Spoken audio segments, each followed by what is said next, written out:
Welcome back to the channel, everybody. I've been learning languages recreationally and later professionally ever since that day when I was 7 years old, and I learned that if I asked my French great aunt for ice cream in French, I got ice cream. Like Nelson Mandela said, if you speak a man's language, you speak to his heart. And we all know the quickest way to a man's heart is through his stomach. Anyway, that's more than 30 years of experience trying to learn languages, and I've tried literally everything. And I do actually speak a few pretty well. I've tried classrooms, textbooks, television, apps, a PhD in linguistics, do not recommend, even traveling to foreign countries and just trying to talk my way out of situations. That last one is how I ended up jumping from a moving train in China. Also not recommended. Lately, I've been really thinking about how to optimize my language learning. This is in part because looking back at some of the fun diversions I used in the past, while very fun, they did not stick. And with a child running around, don't worry, it's my child, I don't feel like wasting time anymore. A couple of years ago, Jesus, it had already been that long, I did a 3-month Persian challenge because I've always loved Persian, and I thought just buckling down for a few months before a trip with a goal would finally get me there. Third time's the charm, as they say. Well, third time was not the charm, but that really got me ruminating on what went wrong and what I could do better, and I used those lessons learned when I found out I was going to Italy with only a few months to prepare to great success, actually. And I've hit on, by far, the most effective method for me, and I think it'll work for you too. Not just because I like it, but because I built it based on the newest technology, using things that weren't available back when I was trying to, for instance, memorize Chinese words from a paper dictionary, and I built it based on science. Specifically, a nice little lit review of the academic research on second language acquisition, on learning and memory, and on neurolinguistics. If you look behind me, you'll see I have a ton of textbooks, and most of the words and knowledge in them has basically stayed in them, and not in my head, for 30 years in some cases. No longer. Oh, and I also added just a little light optimization theory because it turns out that time spent on the tedious, ancillary, busy work of learning is time that you're not actually learning. So today I'm going to show you what I'm doing now, what I recommend, and why it works. Although, full disclosure, the why it works is going to be a summary because it really deserves a deep dive in a video of its own. If you're new to the channel, I'm Dr. Taylor Jones. I've got a PhD in linguistics from the University of Pennsylvania, and on the channel I discuss everything related to language, linguistics, language learning, and culture. If you're into those topics, be sure to subscribe and ring the bell for notifications. This is Language Jones.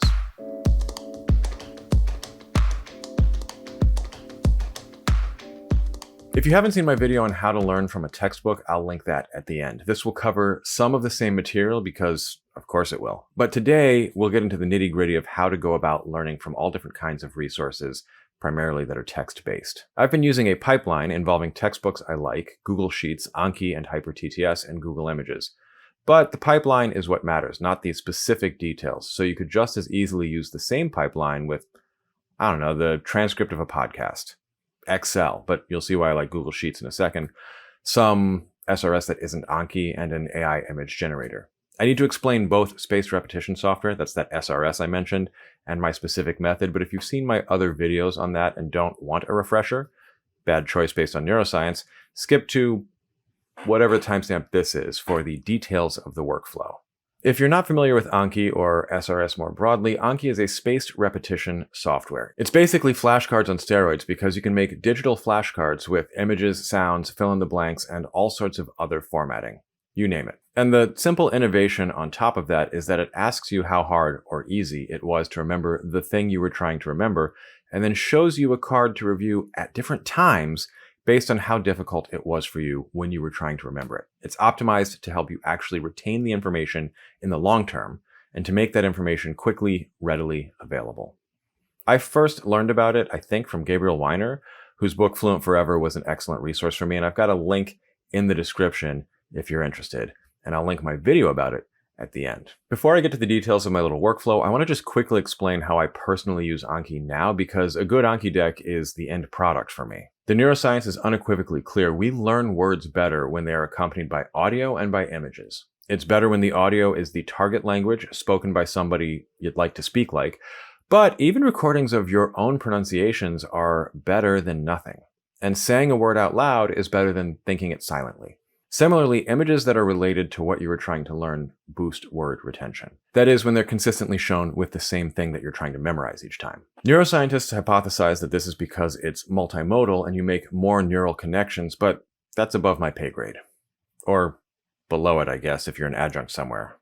In addition to those things, images that prime some part of the phonology of the word you're trying to recall can also boost recall and retention. Lastly, I find personally that memorizing words and small multi-word phrases is far more effective for me than attempting to memorize words in the context of entire sentences, as I did with Persian last time because it was the easiest way to cut up the audio. You can do both, and I'll explain how later in the video. So right now, be honest with me in a comment, does this even remotely look like what your current routine is? The last piece of neuroscience I'm drawing on is about motivation. I use Anki as a motivator. I remember back when I worked for Rosetta Stone, I was all in on their immersion-only approach, and I just sat and did Rosetta Stone all day. The spaced repetition was theoretically built in, just as it's theoretically built in for Duolingo and other resources, but it's hard to say what the actual system is because they're all opaque and proprietary. Anki, on the other hand, gives you tons of statistics, which is the real benefit I had been sleeping on.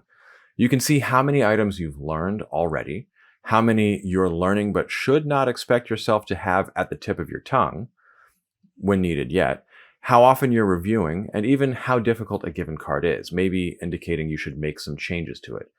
It's incredibly motivating for me, even more so than a multi-day streak on Duolingo, because I can see the optimization happening. So my ideal Anki card right now is a word or small chunk of language. I have English on the front, accompanied as often as possible by a thematically related image. The more interesting the image, the better. On the back, I have the word or chunk in my target language, accompanied by the best audio I can manage, and sometimes a priming image. For instance, I have a card in Hebrew for an office with a picture of an office, and on the back it has Misrad, spoken by Azure-generated text-to-speech, and an image of the Teenage Mutant Ninja Turtles. Leave me a comment if you know why that's my partial phonetic priming. But the question is, how do I get a good card like that, or even a whole deck, from a book, or a podcast transcript, or a news article? Well, you got to do it yourself. Here's what I do. I start with a document. If it's already on my computer, so much the better. I found that OCR, optical character recognition, is hit or miss for this, so even with actual textbooks I will just type them in myself if I don't have a digital version. Not the whole textbook, mind you, just the examples. For the things I want to learn, I add them to a Google spreadsheet. The most basic is to add front and back to a card. Now, I could type all this in, but that's tedious and time consuming. So I copy and paste the words, chunks, or sentences I want to have, and then I use the Google Translate formula in Google Sheets. Now you're seeing why I specifically said Google. Theoretically, you could try using something like ChatGPT, but that seems both time consuming and wasteful. Then I correct the output of the formula. Usually there's probably like 5% of the cards that have an error or a translation that's different than what I wanted, and I manually correct those. I'm trying to learn the language after all, and this is exposure to the material, and it helps build memory. The goal is not to have the fastest completed spreadsheet, after all. The goal is to learn the content in it. I'll cross off material or make a mark next to it as I've gone through it in the textbook. This is why my Italian textbook looks like this. And crucially, I mentioned that sentences on their own aren't great for me, so let me give you an example of how I break that up. Let's take this sentence in chapter 12 of the Routledge Colloquial Italian. See, I said it right, you guys. Sempre di più, però, gli italiani vogliono fuggire dalla grande città per vivere in periferia, in città più piccole, o addirittura in campagna. I know, my accent is my accent. Now, I already know a fair number of these words, but clearly not all of them. So let me show you the linguistic trick here. Contrary to what your local generative syntax grad student tells you, we do not actually think in complete sentences like this. I've got my own well-supported pet theories about this that I should probably make a video about some other day, but my view on this is basically that we think in much smaller pieces, and the pieces that we've already activated or even said put increasingly narrower constraints on how we can say what's left of what we're trying to communicate. Basically, if, like me, you've ever started a sentence without knowing exactly how you were going to finish it, you know what I'm talking about. So for that sentence, I'd identify the main clause or clauses, then the implied sentences, things that kind of relate back to one another, and then all the little bits that modify and add color. If you're starting from scratch, you might just go with verbs, nouns, and adjectives. I don't know. What I actually did was I added cards for sempre di più, which is a stock phrase meaning more and more, però, which means however, fuggire da, the verb to flee or to escape, and the preposition that always happens after it. Gli italiani vogliono fuggire dalla gran città. The Italians want to escape from the big city. This was more to have the verb in context and for a feeling of having actually added everything in the textbook. Per vivere in periferia, to live in the suburbs. You could break this up if you wanted to into smaller pieces.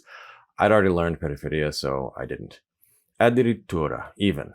I knew the rest, and I'd already had cards I'd learned for things like piccolo. For Italian, I copy the content, paste it into my Italian column in my sheet, automatically translate to English for the front side, and then correct that. I do as much of the content of the exercises as well as I find useful, but not necessarily all of them.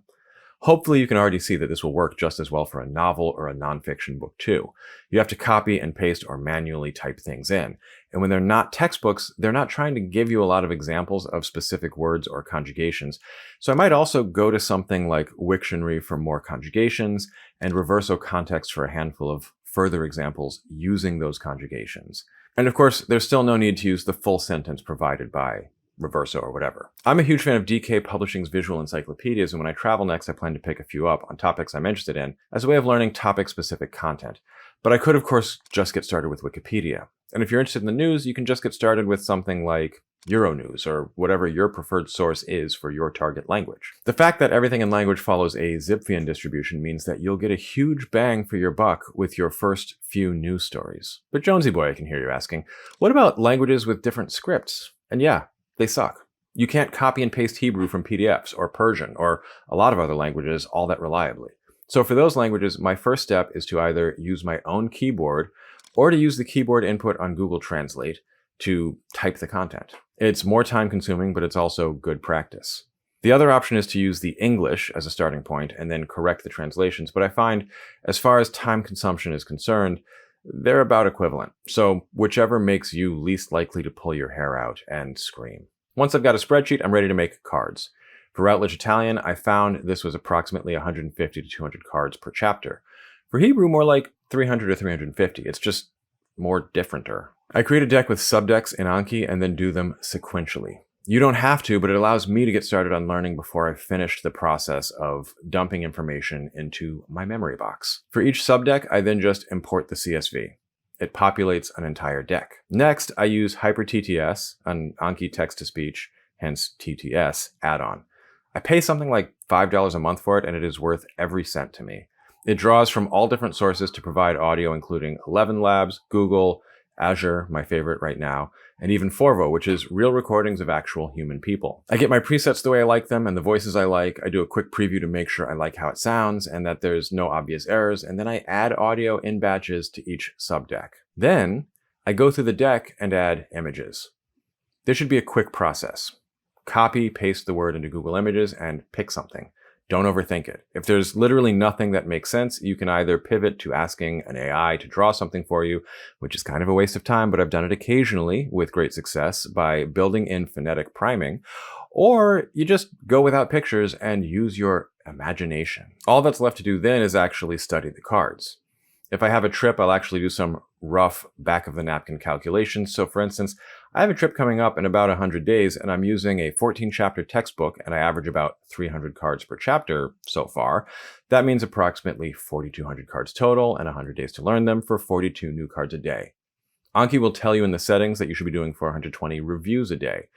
This is doable, but you can also just say, I'm going to learn most of it, and do like 15 and 150 or 20 and 200 or whatever works for you. It's more about what you can actually do than what's ideal. With this method, I find I can cover a full chapter of a textbook like the Routledge Colloquial in a sitting of about an hour or so, like getting it into Anki. I plan to use it with the ultimate French review and practice and the ultimate Italian review and practice once I've absorbed the colloquial textbooks. And I'm currently using it for Hebrew, where I will move on to content from Piece of Hebrew and Zman Ivrit and this children's encyclopedia that I like. And I'm very tempted to start Persian again in January and see if I can't actually get it to stick better, or if I'm being honest, get my ability to recall and correctly produce the appropriate words in the right order better. Now, if you're a fan of close deletion and sentence mining and so on, this works with those. Using this approach with books and articles and so on is honestly just doing sentence mining, but better. I kind of hate the term sentence mining anyway, but that's another video for another day. So let me know, how much of this were you doing already? I've been doing this now for a few months, and the improvements are really stark. I'm learning non-Indo-European content faster than I was learning related languages like French and Italian before. And the related languages feel like I'm just downloading it from the Matrix. I'm gonna learn jujitsu? If you're not already doing this, and most of you aren't, I'd love if you do try it, and if you leave me a comment in a few months and let me know how it's working out. I'll make starter decks, just front and back of content, maybe with audio, for some of the things I'm using, available for patrons. So for the 12 of you out there learning Italian, you can grab a copy of the Routledge Italian to actually get the explanations, and then add pictures and your own mnemonics to a starter deck. If you like what I'm doing with the channel, you can support it on YouTube with super thanks or over on Patreon at patreon.com/languagejones. Please leave me a comment. They are fantastic for the algorithm, and subscribe if you haven't already. Until next time, happy learning.